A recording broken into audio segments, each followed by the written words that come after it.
প্রতি মিটারে 12.50 টাকা হিসাবে 96 মিটার দীর্ঘ ও 78 মিটার প্রস্থ বিশিষ্ট বাগানের তার দিয়ে ঘিরতে কত খরচ হবে? দেখো, তার দিয়ে ঘেরা মানে আমাকে বের করতে হবে আগে পরিসীমা। তাহলে বাগানটির পরিসীমা বের করতে পারবো আমরা কীভাবে বের করব? 2 ইন্টু দৈর্ঘ্য প্লাস প্রস্থ। দৈর্ঘ্য কত? 96 যোগ প্রস্থ হচ্ছে 78।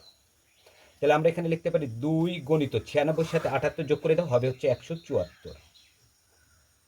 তাহলে 174কে যদি আমরা 2 দিয়ে গুণ করে হবে 348।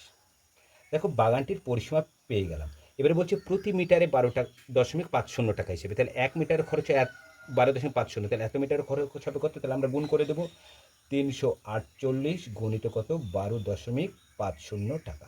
যদি আমরা গুণ করি হবে 4350 টাকা। তবে বাগানটি তার দিয়ে ঘিরতে খরচ হবে 4350। কোথায় আছে? অপশান এ নম্বরে। তোমরা যদি এই ধরনের শর্ট ভিডিও পেতে চাও তবে চ্যানেলটিকে লাইক, কমেন্ট, শেয়ার ও সাবস্ক্রাইব করবে। আজ এই পর্যন্ত, পরের ভিডিওতে আবার দেখা হবে।